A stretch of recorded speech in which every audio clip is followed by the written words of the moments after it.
जय जोहर संगवारियों, खबर संध्या के बुलेटिन में आप जम्मू मन के स्वागत है और मैं हूं आप मन संग शुभांगी ठाकुर। बर्तन छत्तीसगढ़ खबर मन को थी। छत्तीसगढ़ में कोल परिवहन घोटाला के जांच करत ईडी हा अब जांच के दायरा ला बढ़ा दिसावे। प्रवर्तन निदेशालय के टीम हा जांच के दायरा बढ़ात हुए अब शराब घोटाला ला घलोक एमा शामिल कर ले। बतादन के शनिवार के मामला में शिकंजा करत हुए कारोबारी अनवर ढेबर ला गिरफ्तार कर कोर्ट में पेश करेगी सावे। अनवर ढेबर 4 दिन तक ईडी के रिमांड कर हिसावे और एकर पहली घलोक ईडी के टीम हा अनवर ढेबर के भाई और शहर के महापौर एजाज टेबल ए घलोक लगभग 9 घंटे के कड़ा पूछताछ कर दिसावे। गिरफ्तारी के बाद ईडी हा एक प्रेस नोट घलोक जारी करी से जेमा कहे गया है कि 2000 करोड़ ले ज्यादा के मनी लॉन्ड्रिंग केस में अनवर ढेबर के शामिल होए के सबूत मिले हवे। बचाव पक्ष के वकील राहुल त्यागी हा ईडी के आरोप ला बेबुनियाद बताई सावे। वह कहिस के पूरा मामला राजनीति ले प्रेरित है। इति बार महापौर एजाज टेबर घलोक प्रेस कॉन्फ्रेंस कर ईडी ऊपर जम के निशाना साधिस। वह कहिस के हमन कुछ गलत नहीं करे हन, एकरे सेती हमन डरबो नहीं। अतना ही नहीं, महापौर ले चुनौती देत हुए कही सावे कि अगर ओकर खिलाफ कुछ भी मिली तो वह राजनीति ले संन्यास ले ली। ईडी के एक्शन के बाद प्रदेश की सियासत घलोक गरमाए हुए है। भाजपा और कांग्रेस के बीच आरोप प्रत्यारोप के दौर जारी है और इति बार कार्रवाई के विरोध में महापौर एजाज टेबर के समर्थक ईडी कार्यालय के बाहर जम के नारेबाजी करी हवे। अरे हम लोग गोरे से नहीं डरे हैं तो इन लोगों से क्या डरेंगे जी? इनसे बिल्कुल डरने वाले नहीं। हम लोग खुल के इनका सामना करेंगे, जो पूछताछ होगी हम इनकी पूरे सहयोग करेंगे। मगर मेरा बोलने का मतलब है कि मैंने अगर आप लोग को चिट्ठी दी है तो मुझे आप 12-12, 14-14 घंटा नहीं बैठा सकते। मैं साबित करके बोल सकता हूँ, आप लोग के सामने दावे से बोल सकता हूँ कि अगर कोई दारू में, कोयले में,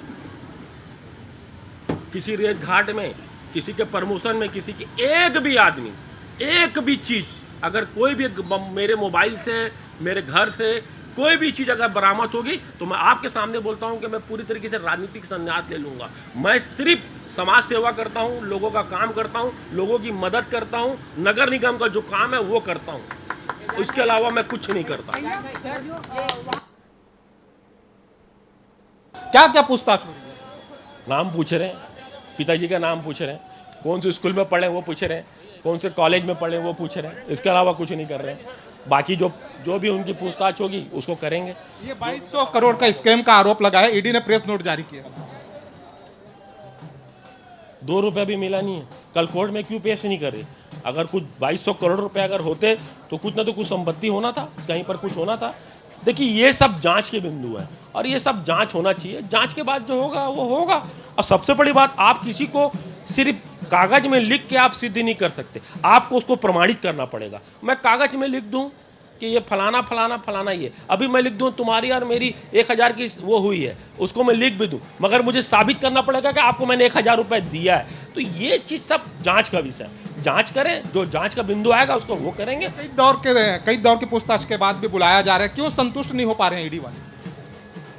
वो पूरे चुनाव तक के संतुष्ट रहेंगे उन लोग। जब तक के 2023 का विधानसभा चुनाव नहीं हो जाता तब तक के ये पूरी तरीके से संतुष्ट रहेंगे और जो भी सवाल जवाब वो लोग जो उनका करना है वो तो वो लोग करते रहेंगे, क्योंकि सबको पता चल गया है कि ईडी यहाँ पर कौन से मकसद से आके बैठी है। तो आपको किसी प्रकार का ऑफर दे रही है ईडी की भाजपा में शामिल हो जाए इसमें?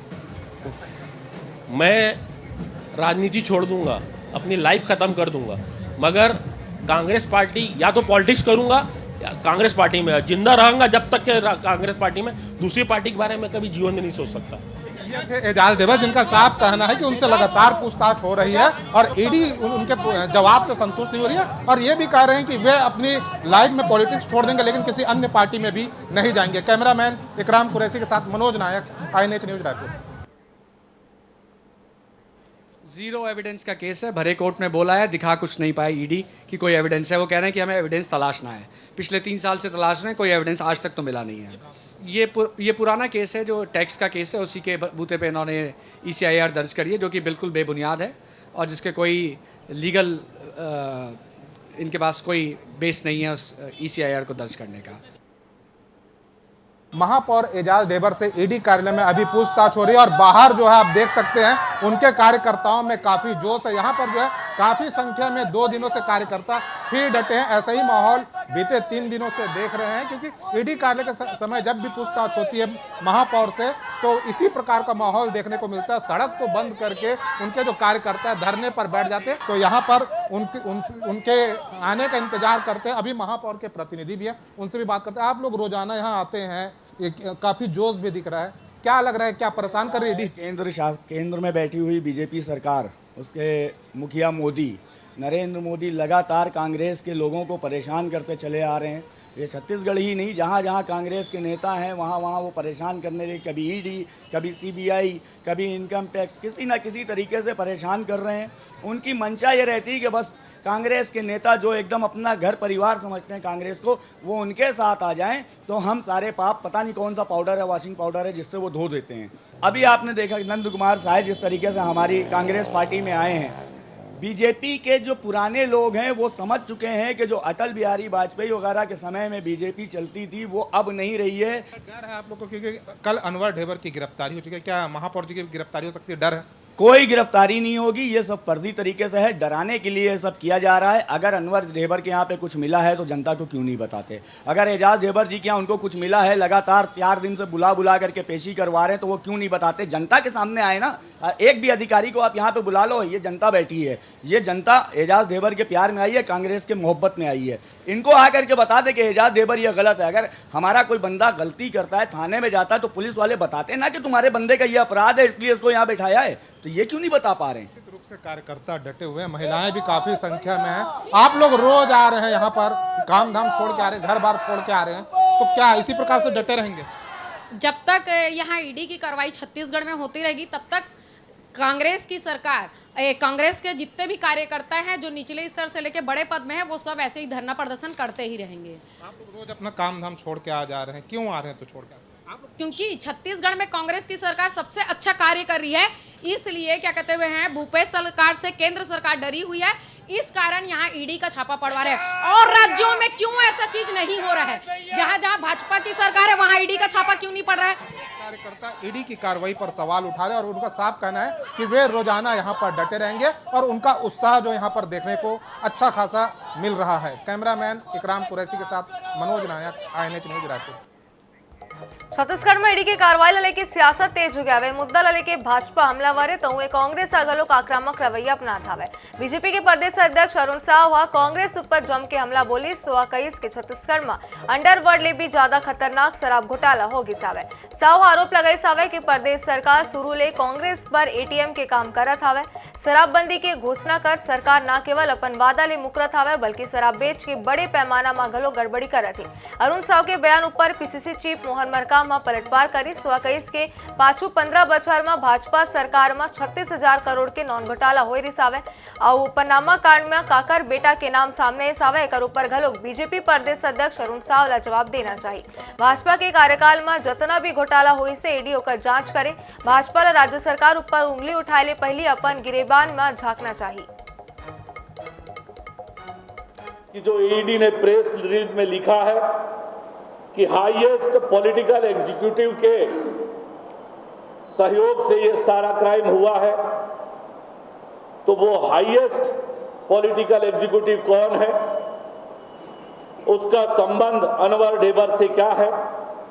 क्या इस ऑर्गेनाइज्ड क्रिमिनल सिंडिकेट के बारे में रायपुर के महापौर एजाज ढेबर को नहीं पता था? और पता था तो उसकी जानकारी उच्च स्तर पर क्यों नहीं की गई? अनवर ढेबर किस राजनीतिक सर्वोच्च राजनेता के सह पर काम कर रहे थे, ये भी सरकार को स्पष्ट करना चाहिए। देखिए, जहाँ जहाँ विपक्ष की सरकारें हैं उन सरकारों को परेशान करने के लिए लगातार ईडी का दुरुपयोग किया जा रहा है, मगर हम उनसे डरने वाले नहीं, उसका मुकाबला करेंगे। इतिवर कांग्रेसी नेता और पूर्व पार्षद हेमंत ओसवाल हा बूढ़ा सागर सौंदर्यीकरण अमृत मिशन योजना और सड़क निर्माण बर देगे राशि ला लेके सवाल खड़े करी सावे। हेमंत ओसवाल हा बकायदा प्रेस कॉन्फ्रेंस लेकर कही सावे कि भ्रष्टाचारी मन के खिलाफ FIR करे के बात करे गिरी सावे, लेकिन ऐसा नहीं हुई से। ओसवाल हा कही के मामला में अगर कोनो कार्रवाई नहीं होते तो मन कोर्ट चाहिए। 30 वर्षों की यह योजना थी जो भी देश में हमारे क्रांतिकारी और तेज तर्रार मुख्यमंत्री भूपेश बघेल जी और तेज तर्रार प्रदेश अध्यक्ष और राष्ट्रीय अध्यक्ष बैठे हैं। आपको भारतीय जनता पार्टी से डरने की ज़रूरत नहीं है। हमारी यह जो लड़ाई है जनहित की और शासन हित की, पूरे देश में क्रांतिकारी बिगुल फूंक गया है।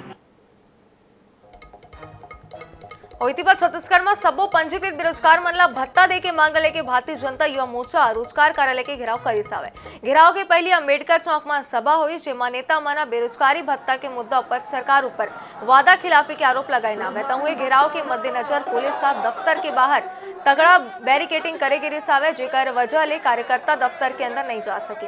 इस दौरान पुलिस और कार्यकर्ता मन के झड़प हुई, जेकर बाद भाजयुमो के नेता और कार्यकर्ता दफ्तर के बाहर धरना में बैठ गए। मामला में मौका के जायजा ले सावे हमारे संवाददाता स्वप्निल गौरखेड़े। युवा मोर्चा ने आज रोजगार कार्यालय का घेराव किया है। हालांकि रोजगार कार्यालय के बाहर पुलिस ने बैरिकेड्स लगाकर कार्यकर्ताओं को रोक लिया है, जिसके बाद कार्यकर्ता जो है कार्यालय के बाहर ही जो है यहां पर धरने पर बैठ गए। देख सकते हैं भाजयुमो के तमाम नेता जो है जो यहां पर बैठ गए हैं। प्रदेश प्रभारी आलोक ढंगा से उनसे भी बात करेंगे। सर, आज आप लोगों ने घेराव किया है, क्या मांगे आप लोग? प्रदेश के युवाओं से जो आपने वादा किया है बेरोजगारी भत्ता के रूप में, उसको पूरा करें। हमारी यही मांग है। इस पूरे प्रदेश में इसी मांग को लेकर प्रदर्शन जारी है। आगे क्या रणनीति रहेगी आप? इस प्रदर्शन को अगर हमारी मांगें नहीं पूरी होती हैं तो हम संभाग स्तर पर जाएंगे, फिर प्रदेश स्तर पर जाएंगे, और फिर भी नहीं पूरी करते हैं तो हम चुनाव में इस मुद्दे को लेकर जाएंगे। संजय श्रीवास्तव जी भी उनसे बात करेंगे। ये क्या मांगे प्रमुख आप लोग? देखिए, इन्होंने चुनाव में वर्ष 2018 के चुनाव में कांग्रेस ने छत्तीसगढ़ के युवाओं से वादा किया था कि वो सरकार में आते हैं तो 10 लाख युवाओं को बेरोजगारी भत्ता देंगे। बड़े शर्म की बात है कि 4 महीने के बाद में चुनाव है, बेरोजगारी भत्ता नहीं मिल रहा है। हमारे आंदोलन के बाद थोड़ी सरकार डरी, लेकिन 250 करोड़ का बजट प्रावधान केवल 1 महीने का, 5 महीने का भी नहीं, 0.5% बेरोजगारी दर। एक तरफ 18,78,000 लोग रजिस्टर्ड, कोई साम्यता नहीं है। यदि इनके आंकड़ों को माने तो छत्तीसगढ़ की जनसंख्या 36 करोड़ होती है। बड़े शर्म की बात है कि विधानसभा के अंदर में भी गलत जानकारी देते हैं। आज युवाओं की आवाज बनकर युवा मोर्चा ने आंदोलन किया है। पूरे जिले में आंदोलन है, प्रदेश में आंदोलन होगा। ये सरकार को युवा ही उखाड़ कर बाहर फेंकेगा। देख सकते हैं यहाँ पर तमाम कार्यकर्ता जो है आज घेराव में निकले थे और पुलिस ने रोकने के बाद सभी कार्यकर्ता जो है वो कार्यालय के बाहर ही जो है धरने पर बैठ गए हैं। भाजयुमो की साफ मांग है कि सभी पंजीकृत बेरोजगारों को बेरोजगारी भत्ता दिया जाए। यदि ये मांग पूरी नहीं होती तो आने वाले दिनों में और बड़ा प्रदर्शन किया जाएगा। कैमरामैन मलकीत के साथ स्वप्निल गौरखेड़े, आनएस न्यूज़, रायपुर। ब्रेक के बाद एक बार फिर आप जम्मू मन के स्वागत है। बर्तन बाजू खबर को छत्तीसगढ़ में रामराज ला लेके एक बार फिर बहस छिड़ गया है। बहस की शुरुआत भाजपा के सहप्रभारी नितिन नबीन के बयान ले हुई। वह सीएम ऊपर तंज कसत हुए कही सावे कि 100 जन्म में घलोक रामराज ला ओहा नहीं समझ सकते। अब एक ऊपर कांग्रेस घलोक पलटवार के मुद्रा में नजर आते। देखो रिपोर्ट में। छत्तीसगढ़ में रामराज्य ला लेके सियासत नवा नहीं है। एक पहली शंकराचार्य जी हा रामराज्य बनाम हिंदू राष्ट्र लेके बयान दे रही सावे। तब भी रामराज्य के विमर्श में भाजपा और कांग्रेस हा एक दूसर ला घेरे के कोशिश करे रही। अब नितिन नबीन के बयान हा रामराज्य के मुद्दा ला गरमा दे हावे। नितिन नबीन हा कही सावे कि मुख्यमंत्री भूपेश बघेल 100 जन्म लेके घलोक रामराज्य ला नहीं समझ सकी। वही कांग्रेस हा ओकर बयान ऊपर पलटवार करत हुए रामराज्य के अवधारणा ला सरकार के काम ले जोड़ी सावे। कांग्रेस के संचार प्रमुख सुशीलानंद शुक्ला कही थे सरकार हा हर वर्ग ला आंसू पोछे के काम करे सावे, दुख दर्द ला साझा करे के काम करी से, जबकि नितिन नबीन पर रामराज्य की परिभाषा अलग हवे। राम राज्य आप कैसे ला रहे हो? तो जो आप तो वही है ना जिन्होंने राम के होने पर सवाल उठाया था सुप्रीम कोर्ट में एफिडेविट डालकर। तो आप तो राम के होने पर सवाल करने वाले लोग हैं। आप क्या राम राज्य की कल्पना कर पाएंगे? राम का अपमान कितना बार किया, ताला कौन लगाया था राम के मंदिर में? वो क्या सवाल करेंगे? राम राज्य का मतलब समझते हैं? जब अंतिम व्यक्ति तक विकास और न्याय का प्रतीक हो। कौन सा विकास पहुंच रहा है? राम राज्य समझने के लिए आपको 100 जन्म लेना होगा भूपेश जी, तब समझ में आएगा कि राम राज्य की कल्पना क्या होती है। राम राज्य विचार और सिद्धांत और भारतीय संस्कृति से आता है, भ्रष्ट संस्कृति से नहीं आता है। दरअसल नितिन नवीन अभी नए नए मूल्य हैं, ज़्यादा प्याज खा रहे हैं, उनको नहीं मालूम। उनको आगे छत्तीसगढ़ की संस्कृति का अध्ययन करना चाहिए और ध्यान देना चाहिए कि इसी छत्तीसगढ़ में जिस माता कौशल्या के मंदिर का जीर्णोद्धार किया गया है, उन्हीं माता कौशल्या के मंदिर के 5 किलोमीटर दूर में 3 दशक से भारतीय जनता पार्टी के नेताओं ने भगवान राम को ताले में बंद करके रखा था। अयोध्या में भगवान राम के गर्भ का ताला किसने खुलवाया था? कांग्रेस पार्टी के प्रधानमंत्री स्वर्गीय राजीव गांधी जी ने ताला खुलवाया था। छत्तीसगढ़ में भगवान राम के वनगमन पथ को कौन कर रहा है? कांग्रेस पार्टी, कांग्रेस के मुख्यमंत्री श्री भूपेश बघेल कर रहे हैं। भारतीय जनता पार्टी तो भगवान राम के नाम पर सिर्फ राजनीति करती है।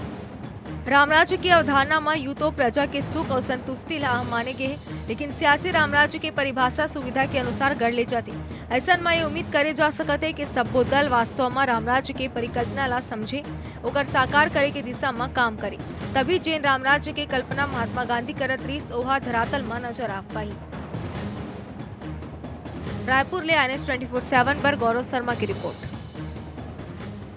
इतिबा नेता प्रतिपक्ष नारायण चांदेल एक दिवसीय दौरा में सोमवार के जसपुर पहुंची जावे। दौरान मीडिया ले बात करत हुए वह कही सावे कि नंद कुमार सायला बीजेपी छोड़ के कांग्रेस में जाने ले बीजेपी पार्टी ला कोनो नुकसान नहीं हुई। मैं यहाँ कांग्रेस के मुख्यमंत्री भूपेश बघेल ले पूछना चाहता हूँ कि कांग्रेस में कई सारा आदिवासी नेता है, आज तक ओला उचित सम्मान का बनी मिलिस। कांग्रेस के प्रदेश अध्यक्ष मोहन मरकाम लगातार सरकार के खिलाफ बोलत हावे। तेरे संग आगू बर्तन और बता देना आप अगला खबर जो छत्तीसगढ़ में हवा के दिशा बदल गया है। उत्तर पश्चिम ले शुष्क हवा आत हवे और एक चलत अब गर्मी में बढ़ोतरी के संकेत है। मौसम वैज्ञानिक के अनुमान है कि आए वाला 2 ले 3 दिन में तापमान में 3 ले 4 डिग्री वृद्धि होगी और मौसम शुष्क रही। वही जून के माह में प्रचंड गर्मी पड़े के आसार है, जेकर चलत ए बार मानसून शुरू होए में देरी हो सकत है। मौसम वैज्ञानिक HP चंद्रा ले बात करी समर सहयोगी मोहम्मद हसन। बंगाल की खाड़ी से लगातार नमी युक्त हवा आने के चलते मौसम में बदलाव देखा जा रहा है। राजधानी रायपुर की बात करें तो इस बार खास तौर पर जो गर्मी के दिन है वो काफ़ी कम हो गए। अब ऐसे में आने वाले समय में मौसम को लेकर के क्या अनुमान है वो सीधे जान लेते। सर, क्या लग रहा है आने वाले समय का मौसम कैसा रहने वाला है? अभी जो नमी युक्त हवाएँ जो बंगाल की खाड़ी से जो आ रही थी वो अभी शुष्क हवा में परिवर्तित हो गया है, अर्थात शुष्क हवाओं का आना लगातार अब जारी है। उसके कारण से छत्तीसगढ़ के सभी जिलों में मौसम शुष्क रहने की संभावना है और साथ ही साथ तापमान में 2-3 दिनों में 3 से 5 डिग्री सेल्सियस की वृद्धि अधिकतम तापमान में देखने को मिलेगी।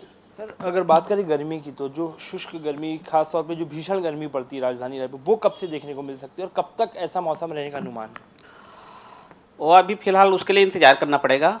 दरअसल में क्या है, बंगाल की खाड़ी में एक चक्री चक्रवाती घेरा जो है 1.5 से 5.8 किलोमीटर की ऊंचाई तक बना हुआ है, जो कि हो सकता है इंटेंसिफाई होकर उसकी तीव्रता बढ़कर चक्रवात या तो फिर तूफान में परिवर्तित भी हो सकता है। अभी उस पर हम लोग वॉच कर रहे हैं और आने वाले समय में क्या स्थिति होगी वो बाद में पता चलेगा। एक अंतिम सवाल सर, इस बार देखा गया कि गर्मी के दिनों में कमी आ गई क्योंकि जिस तरीके से मौसम में बदलाव हुआ, बारिश इस बार काफ़ी ज़्यादा देखने को मिली भीषण गर्मी के मौसम में। जी हाँ, अभी इस साल जो है बारिश बहुत देखने को मिला है और क्या है, लगातार जो है बंगाल की खाड़ी से नमीयुक्त हवा आ रही थी और 1-2 साइक्लोनिक सर्कुलेशन भी बना हुआ था, जिसके वजह से इस बार जो है गर्मी के मतलब दिनों में कमी इस बार देखने को मिली है और आने वाले समय में जो है गर्मी बढ़ेगी, लेकिन उसके लिए थोड़ा इंतज़ार करना पड़ेगा। तो इस बार गर्मी के मौसम के दिनों में जो है वो कमी आई क्योंकि जिस तरीके से बंगाल की खाड़ी से ठंडी हवाएं, जो नमी युक्त हवाएं चल रही थी, उसके चलते मौसम में बदलाव देखा गया था। वहीं भीषण गर्मी की बात करें तो अभी आने वाले समय में 2 से 4 डिग्री तापमान में वृद्धि देखी जाएगी। साथ ही जून के माह में सबसे ज़्यादा गर्मी पड़ने के आसार हैं। कैमरामैन अरुण साहू के साथ मोहम्मद हसन, INS 24/7 रायपुर। और इस बीच बेमेतरा ले बड़का खबर अपना दिखा दें। जी जिला अस्पताल के चाइल्ड वार्ड के छत में प्लास्टर गिरे सावे। हादसा के वक्त वार्ड में एक शिशु और नर्स मौजूद रही नावे। 14 करोड़ की लागत ले बने हैं भवन। 2019 में भवन के लोकार्पण हो रही सावे। मामला में जिम्मेदार अधिकारी मौन है। तो बड़का खबर आप मना दिखा दें और बता दें कि पूरा मामला में जब अधिकारी मने बातचीत करेगी सावे तो अमन कुछ कहे मां बची ना आवे। तो बड़का खबर इति बार बेमेतरा ले सामने आते जहां 2019 में लोकार्पण हुई सावे जिला अस्पताल में चाइल्ड वार्ड के छत के प्लास्टर गिरी सावे और हादसा के बेरा वार्ड में एक शिशु और नर्स घलोक मौजूद रही। 14 करोड़ के लागत ले भवन बने रही सावे। तो बड़का खबर आपने दिखा दन 2019 में भवन के लोकार्पण हो रही सावे। मामला में जिम्मेदार अधिकारी मौन है। तो बड़का खबर एक बार फिर आप मतलब बता दें बेमेतरा ले सामने आते जहां जिला अस्पताल में चाइल्ड वार्ड के छत के प्लास्टर गिरी सावे और बताया जाता है कि हादसा के बेरा वार्ड में एक शिशु और नर्स गलोक मौजूद रही। 14 करोड़ के लागत ले भवन बने रही सावे जेकर बाद गलोक की खबर सामने आते कि ओकर प्लास्टर हा गिरी सावे और मामला में जिम्मेदार अधिकारी मन चुप्पी साधे हुए हैं। जरा जानकारी पर हमारे संवाददाता सूरज सिन्हा हमारे मन संग जुड़ गया। सूरज का जिम्मेदार अधिकारी मले बातचीत करे की कोशिश करेगी सावे अब तक? देखो मैं बता दूं ये जो पूरा मामला है बेमेतरा जिला अस्पताल के INSU वार्ड के है जहाँ लड़का मला रखे जाते वो समय जन ये प्लास्टर गिरी थे वो समय वो वार्ड में एक लड़का और एक सिस्टर तक वो मौजूद रही थे। और ये मामला के जब पता चली थे तो हम जो है वहाँ के CHMO से बात करे कोशिश करें लेकिन वो हाँ ये मामला से बचत नजर आई तो कोई भी प्रतिक्रिया देवर वो पीछे हट गए और फिलहाल जो है कोनो हताहत नहीं हुई। ये बड़ी बात है काबर की वहाँ जो वार्ड में ये पूरा घटना हुए हैं जिन वार्ड के प्लास्टर गिरे हैं वहाँ नान नोनी बाबू जो नवजात होते वो मला रखे जाते तो ऐसे में एक बड़े हादसा टल गए। जी बिल्कुल सूरज, नर्स और शिशु मौजूद है आपन बता दो कि मतलब कुछ नहीं हुई सावे कैसे होकर मन के बचाव हुई सावे काबर की जो तस्वीर सामने आती ये हादसा बहुत बड़ा रही सावे।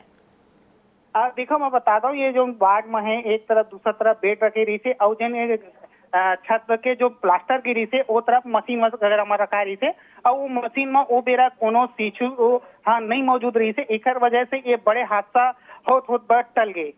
जी बिल्कुल सूरज, बहुत बहुत शुक्रिया हमारे मन संग जुड़े बहुत तमाम जानकारी पर। तो तस्वीर गलोक आप मन देख सकते हो कैसे प्लास्टर गिरी सावे और का हालत हो गई। फिलहाल अभी वार्ड के तस्वीर में गलोक सामने आते बड़का खबर आप मला दिखा दन बेमेतरा ले एक नर्स और शिशु गलोक के दौरान मौजूद रही ना लेकिन अच्छा बात है कि उमन के जान ला कोनो नुकसान नहीं हुई सावे उमन सुरक्षित है।